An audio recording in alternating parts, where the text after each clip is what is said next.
Oh.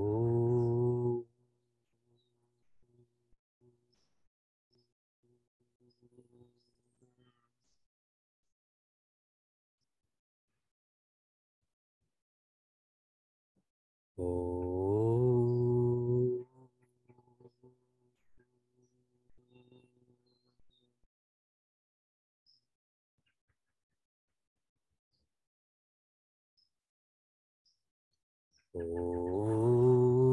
Oh.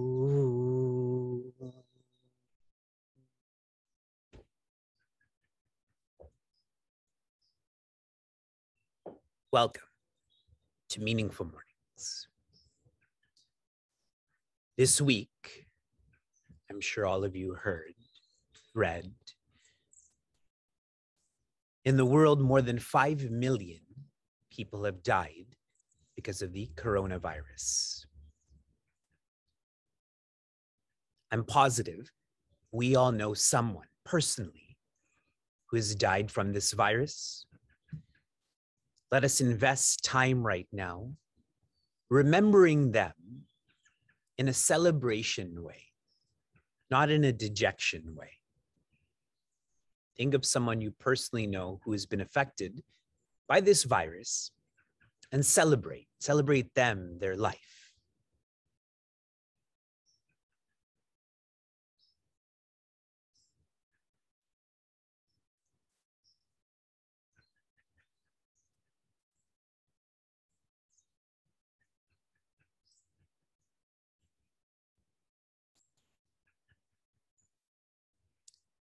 Arogata Hanumat Smaranat Bhavet.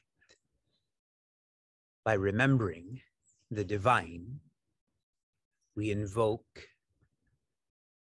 sicklessness. We become free from disease.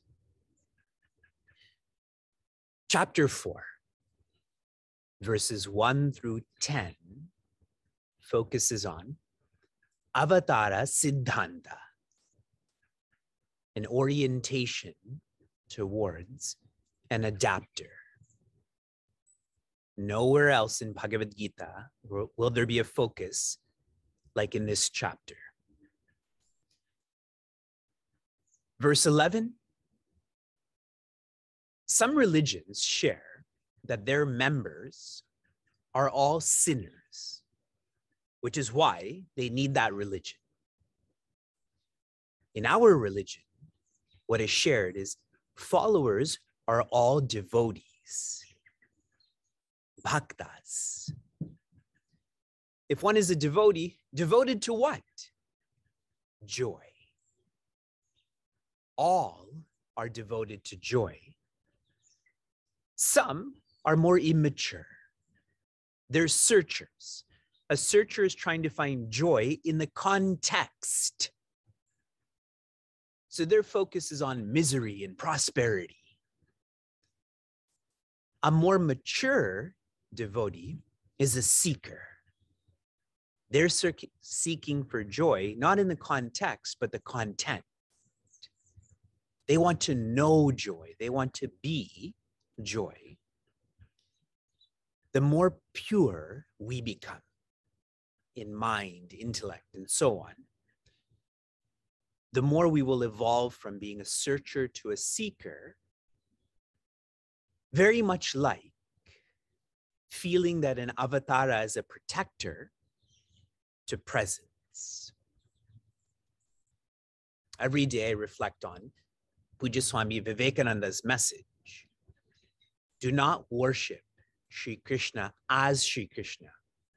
Worship Sri Krishna as yourself. I feel Pujya Swami Vivekananda would be proud of our community in the authenticity and depth with which we're approaching Avatara and so on. In verse 12, it's as if Prince Arjuna is asking, why am I not tuning into this presence? Why do I keep flirting between being a searcher and a seeker? And Sri Krishna summarizes by sharing we forget, and then we project. If we forget, we will project. Just think that one time when I was kicked out of meaningful mornings. So it's almost like we forgot each other. Then every one of you projected, maybe he ran out of battery. Maybe electricity stopped. Maybe he got sick. See how that forgetfulness naturally leads to that projecting? Nothing happened. The city cut off the power. Yes, that's what happened. We all tend to live in our minds. And what does the mind do? The mind is engaged in perception. The mind doubts that our nature is joy, so it focuses on results, feeling that the results will create joy. Is that possible? Even if you create joy, since you created it, what will happen? It will be uncreated. We are training ourselves to live in our intellect. And intellect is ever engaged in vision.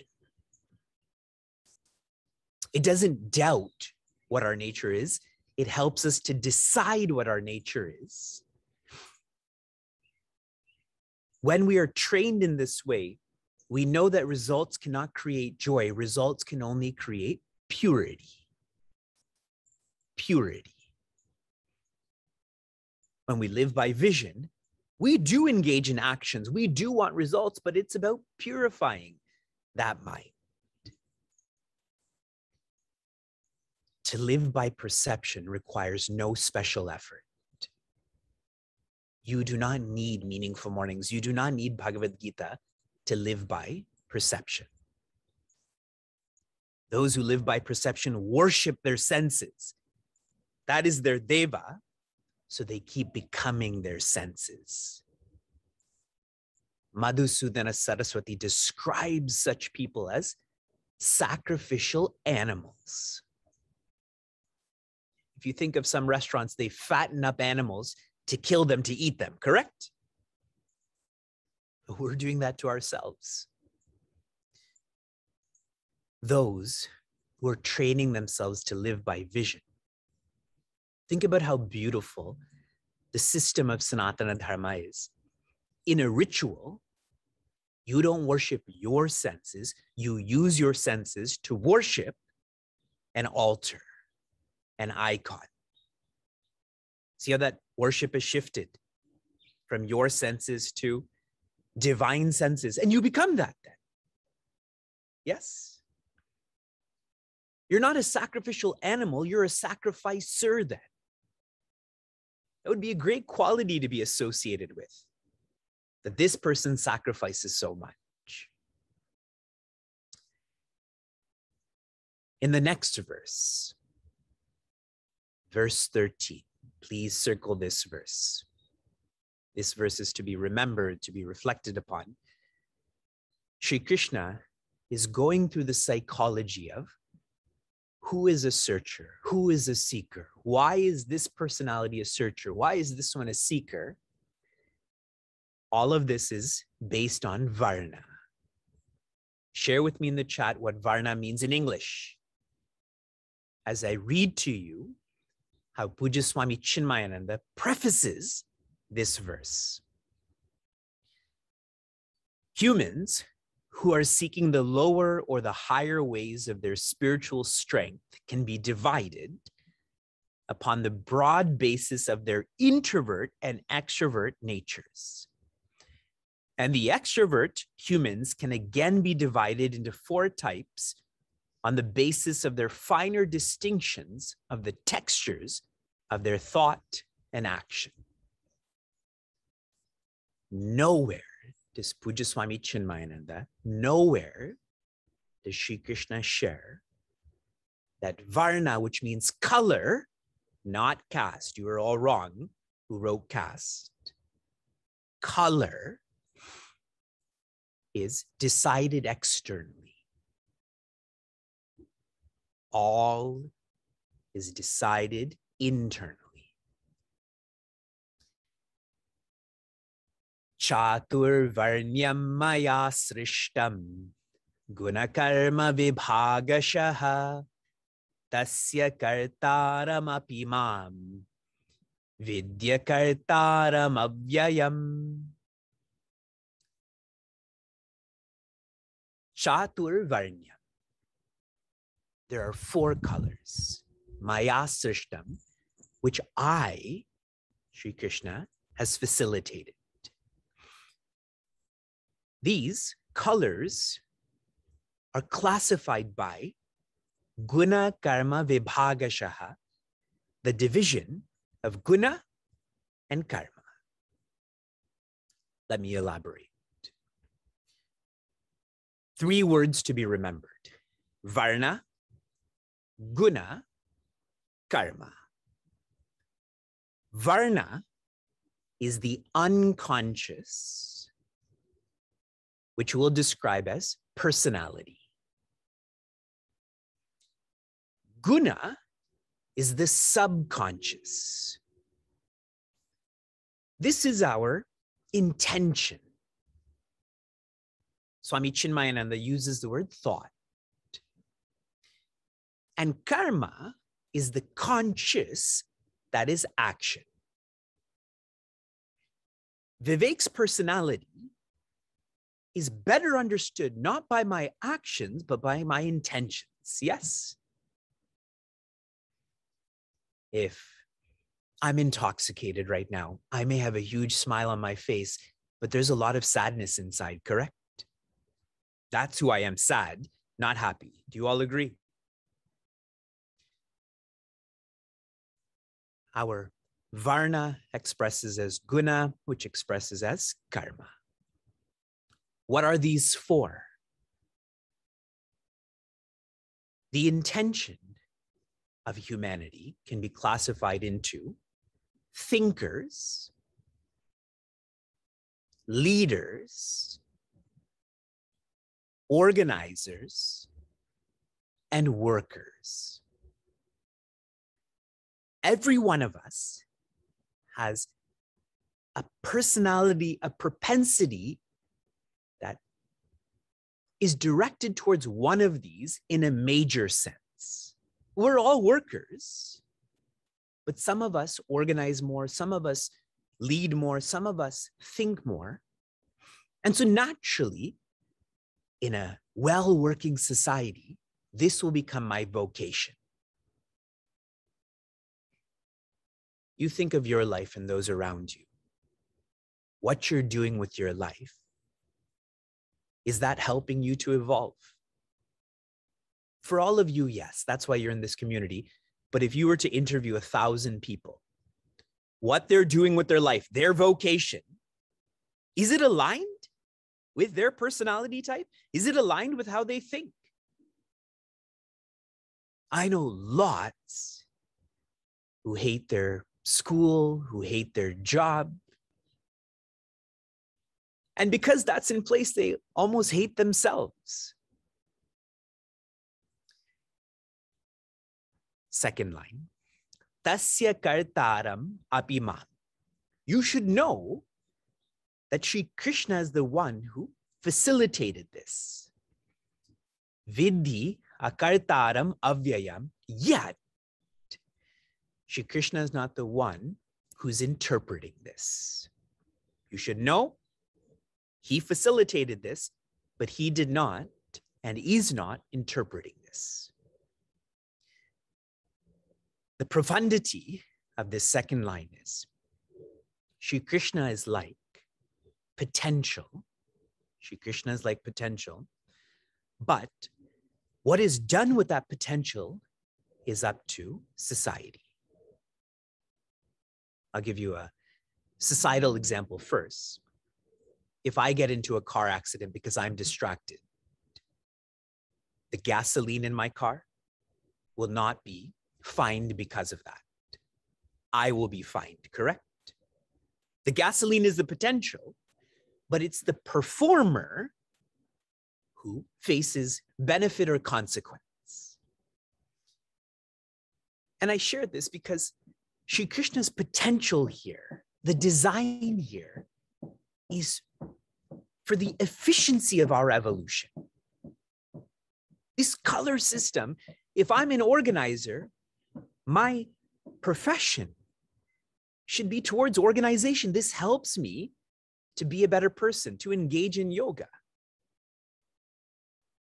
But society has abused this color system, which is why it's so often described as caste.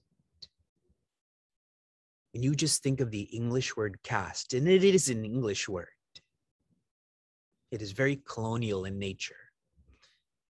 A caste is fixed, correct? Like a cast pot. You can't change that pot. It's cast like that. Because we have abused this varna, guna karma vibhagashaha, this is why people are abused by this too. That we feel, I'm a thinker or a brahmana, and you're a vaishya or an organizer. And instead of focusing on there's a difference, like the difference between blue and red, they're simply different. What do? Because we're abusing the potential, we're abusive with the performance, we think there's better and worse. My 2-year-old and 4-year-old argue about which color is better. Sometimes yellow, sometimes purple. The majority of society is the same, no? I'm a kshatriya, you're a shudra. Just different, because we're all different. And this classification, this system, is to help us evolve so that we feel not difference, but oneness. Please, please, please reflect on this. Tomorrow, I will share specific details with all of you to figure out what is your varna. You all pay thousands of dollars for DISC personality assessments, correct? In your workplaces and school. I'll share this with you from an ancient perspective for free. So be part of this, from inspiration to application. Your application yesterday was for you to feel that you're an animal. And if you applied yourself towards this, you will feel that you're insulting yourself. Imagine I called one of you a dog. One of you called me a donkey. It would be so insulting, no? In this case, it would be kind of funny, right? Hey, dog, hey, donkey. But in general, it would be insulting. But that's how we're doing this to ourselves. Your application for this morning. I want you to try to measure, when you're not sleeping, how much are you thinking? How much are you leading? How much are you organizing? And how much are you working? Try to quantify it. Assign a percentage of your day towards these 4 colors. Shanti, shanti, shantihi. Be safe, be sound, be serene, be happiness.